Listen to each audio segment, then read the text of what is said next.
Hey everyone, welcome back to Private Club Radio. I'm your host, club entertainer, comedy magician, Denny Corby. If you need high quality club entertainment, head on over to dennycorby.com. So shameless plug if you're interested. On this episode, we wrap up NCA's yearly conference. Joe tells us his thoughts, and in this episode, we talk about what the current state of the federal government and how it impacts clubs and their governance. And we also talk about the Supreme Court decision on water, Sacket versus the EPA, and its implications for the Clean Water Act and EPA jurisdictions. We talk about everything from government updates and more. Please welcome CEO of the NCA, Joe Traeger. Excellent. Good. No, everything's been good. We continue to plug away with getting new members and that kind of stuff. The feedback we got from the conference was fantastic, and no complaints. Yeah, it was my first year there. It was so much fun. You go better. Yeah, it's a good event.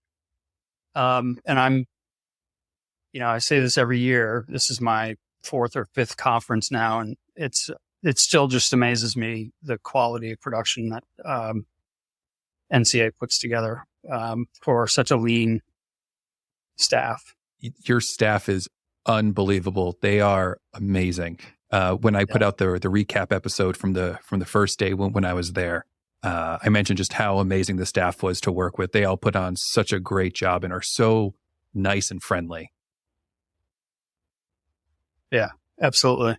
Yeah, I'm very blessed to be part of a great team, and I've always felt that way. What were some of the highlights for you from the conference? Being done. It's got to be so stressful. It is, and it is, and it isn't. I mean, it's a great event, and I enjoy being there too because those are, whether it's the general managers or the board members of the clubs themselves. These are folks that all share a common love and interest in clubs, and it's always just great to hang out together. So it's a lot of fun. But yeah, it is. There are stressors to it. We try to put on a good show, and as you know, things don't always go to plan. But you adapt and you make it work, and generally, just try to keep things moving. And but yeah, the highlights for me, I think, were really having a really diverse group of folks that were on the stage, presenting to our group. We kicked things off with David Walker, and he's an individual that's been involved with the federal government and inside and outside of the government for many, many years, and kind of known as a deficit hawk and budget hawk. And so it was great to get a feel from him, just kind of the 30,000 foot level of where things stand with the government, with funding, with debt, with deficits, those types of things, and the sort of dysfunction that we see at the governance, level within the federal government. And then my idea was to take that kind of illustration of dysfunction within governance at the federal level and juxtapose that with an example of where a club has come in and completely changed their governance to the benefit in the growth of their club. So it was very a conscious decision on my part. I'm not sure how many people picked up on, but that was my intent. Oh, so that was how things kicked off, and I thought it went. I thought it was great. Yeah, for sure. Anything else you want to add about the conference? Is that part of the? Are we recording part of the interview? Oh, yeah, sorry. I was just kind of. Yeah, sorry. No. So I found also, if I don't tell people, it's usually a little bit more of like a natural conversation. So I was like, I'll just let it roll. But yeah, we run recording. Yeah. If you don't want me to use any of the stuff we've been talking about, I'll be more than happy to. No. That's all good. That's all. But yeah, so that juxtaposition was important to me. I think in setting the tone about how much control we all have in how we manage our clubs and how volunteer leadership plays an important role in all of that. And, so that kind of kicked things off in a nice way, I thought. And then, having, Jeff Morgan, the CEO of the Club Management Association of America there, and talking about how the two organizations are working more closely together and coordinating and collaborating in a strategic way, I thought was, it was important because I think there's been over the years, this sense of, tension between the organizations, and I'm not sure exactly why, but, my perspective as a former club president and a former board member, it's always been a part of my ethos that, the managers and the volunteer club leaders really work together to make the club the best that it can be. And so I think that, our clubs and our managers and our volunteer leaders deserve that from the two organizations that represent those two different, entities, whether it's the volunteer leadership or the club and the general manager. So, that was important to me as a new CEO coming in to offer that as my perspective on how I want to view our relationship with the CMAA and other organizations that we work with on a regular basis. So, that was a highlight for me. And I think one of the things that we've always been a big part of in the DC association circles is obviously the government relations side. So, we have made some changes with regard to how we actually engage in our advocacy efforts. For those who have followed NCA or been part of NCA for the last several years, I've been the vice president of government relations since 2019, and just moved up into the CEO role in the last year. And my background is really sort of on the Hill and lobbying and government relations and that kind of stuff.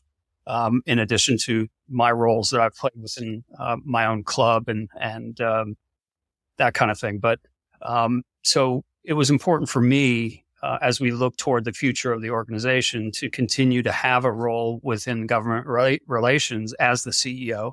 And I think there's an important message that sends to the Hill that this is an important issue for clubs, and it's important enough that the CEO, him or herself, is engaged in those efforts and engaging with policymakers on a regular basis. So that was important. But we did change. We, as one might imagine, doing the government relations and being the CEO sort of adds to a full plate. So what I've done is taken one of our former board members, Rob Smith, who is with Platinum Advisors here in Washington, D.C. He's been a consultant in the past and kind of served in that role as an NCA board member. But now he's no longer on the board, and we've actually hired him and his firm as a consulting, a consultant for us in the government relations space. So I view that as the next step for us. It is very much a force multiplier for us to reach a broader audience when it comes to government relations and help me focus our efforts in a more concerted way. Whether it's, coordinating with other allied organizations or doing what we do on our own. So, that was a highlight for me, and we had a great session. Rob and I did up on stage and talking about that and talking about what's happening in Washington, or at the time, not really happening. And, it's been a good fit. We just started that June 1st. And, so there's been a lot of onboarding going on lately, but, things are moving along. Live in PGA.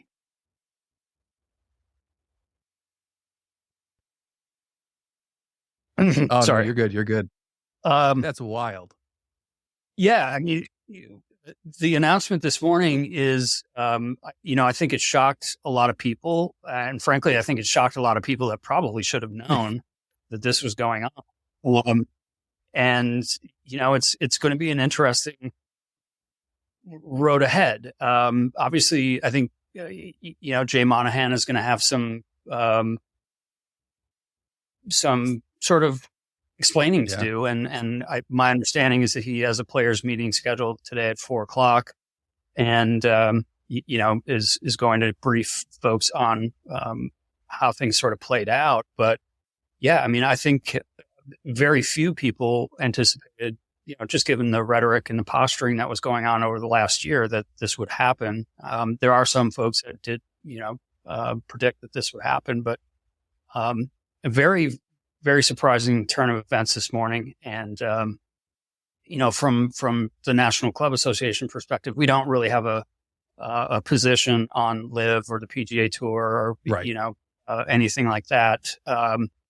But, I do think it presents some interesting issues when it comes to potential antitrust issues that the federal government can look into. They've announced that they're going to make this merger. But, I think the federal government and the Federal Trade Commission might not view it quite as favorably as some others do. So, I don't think the final chapter of this has been written. Certainly, they're working through some details, but there could be some action from the federal government in the offing in the coming weeks as well. I feel like you would kind of hope so. Like, I feel like you would. I think anybody, like, no matter like if it was golf or not, if your two major organizations came together, you kind of hope the government would be like, all right, hold on one second, like let's make sure nothing goes on here. And it's not just two major organizations; it's actually three, because you got the European Tour involved as well. So, it is a very unique kind of situation, and I'm, obviously we'll be paying attention, but I think there's also some potential for the federal government to get engaged on this as well. We're talking about the government. We have the Supreme Court decision on waters. Mm-hmm. Yeah, that was a couple of weeks ago. The Supreme Court issued their ruling in a case called Sacket versus the EPA. And really, without getting into a whole lot of detail about the particulars of the case, it really was a test case for what the depth and breadth of the federal government, specifically the EPA's jurisdiction and authority was to manage the waters of the United States, lakes, rivers, streams, wetlands, that kind of thing. And some of these definitions that the EPA has put forward have captured man-made bodies of water, ditches, and, ephemeral waters and those types of things that really raise some questions about whether the government is overstepping its bounds. So this case, Sacket versus EPA, there was a couple that wanted to build a house. They bought this property, and there was, wetlands on the property, but it was separated from what was waters of the U.S. By a road. And they said that there was no significant nexus between the body of water and, their property. But obviously the government disagreed, and so this went through the court system, and finally, the Supreme Court basically said, look, the sort of definitions and criteria that the EPA was using to establish a significant nexus between a body of water that is under jurisdiction of the Clean Water Act versus something that might be under the jurisdiction of the state government or the local government is overly broad. So the significant nexus test or doctrine, if you want to call it, has basically just been completely blown up by the Supreme Court. And I think there's been a lot of hay made about the fact that, it was a 5-4 decision, but it was actually a 9-0 decision in terms of whether or not the significant nexus test was appropriate. Where things sort of broke out was there were various reasons for individual justices that believed that the significant nexus test was not appropriate. So, the majority opinion was 5-4. There was another opinion written by Justice Kavanaugh that offered some different reasons, but it basically ended up with the same result. And that was joined by Elena Kagan and Ketanji Brown Jackson, I believe. So, it didn't break down really on sort of partisan basis to the extent that you can have partisan decisions in the Supreme Court.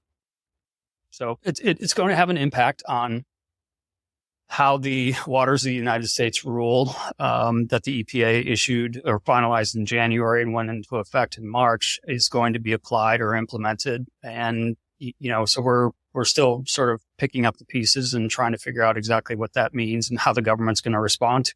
So, it's a story that has yet to be written. Yeah, I mean, it's a lot of impact. I feel like that's like going to be the word of the episode, because with that, I mean, we also then now have the impact of the IRS auditors hiring.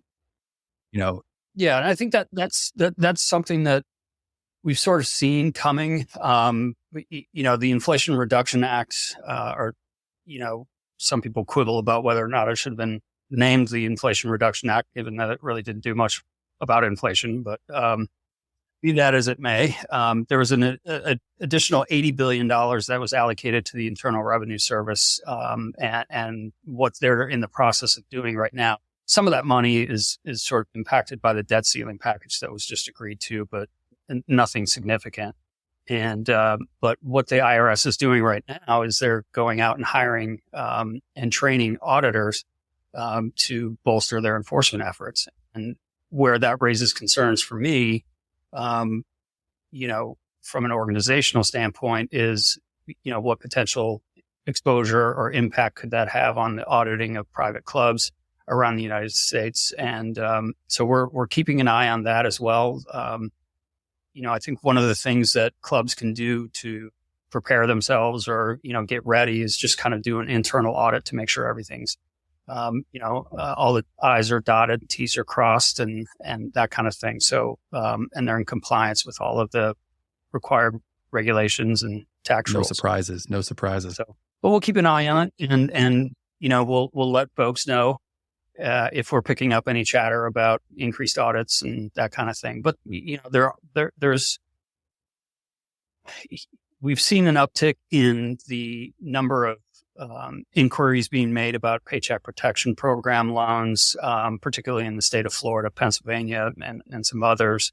And I do wonder if there's going to be any sort of, Monday morning quarterbacking when it comes to the employee retention tax credit and how that was rolled out and that kind of stuff. Because I do know a fair number of clubs availed themselves of that, and which was the intention of the program. To retain their employees. So, we'll keep an eye on it, and we'll let folks know what we hear. Yeah, please keep us updated too. There we go. There was a lot of U's. And then we have the labor secretary nomination policy impact. Yeah. The when it comes to the issue set for clubs, labor policy has really been in kind of a key policy area.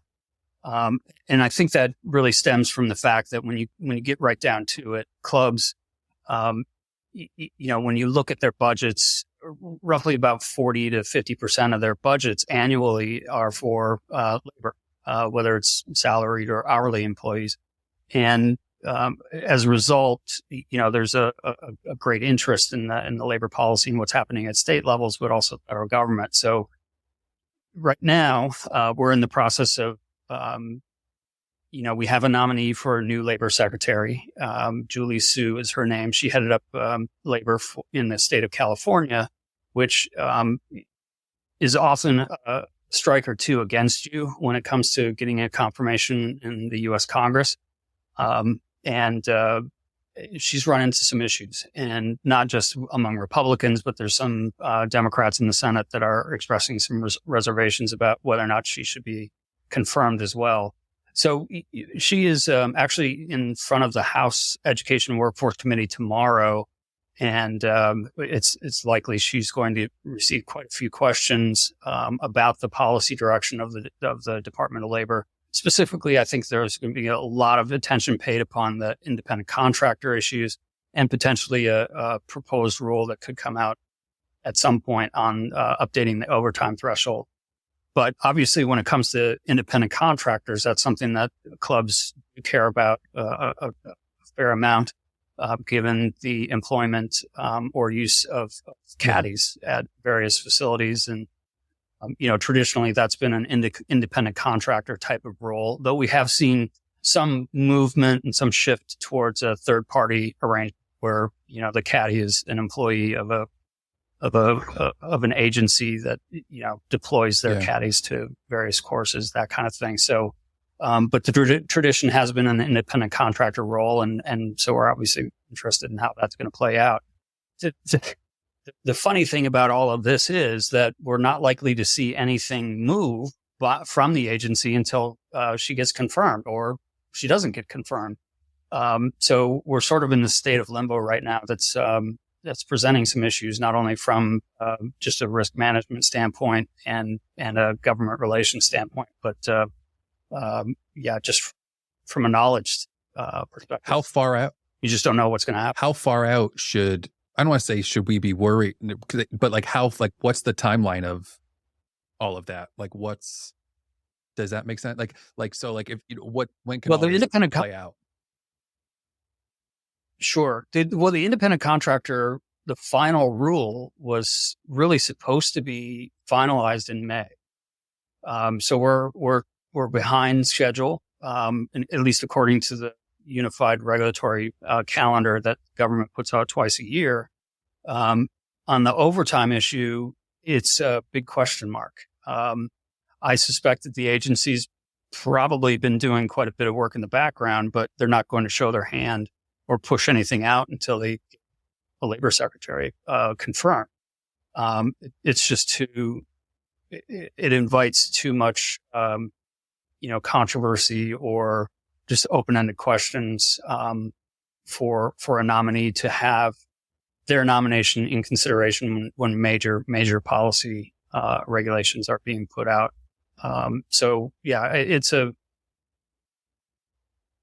It's anybody's guess how this is going to play out.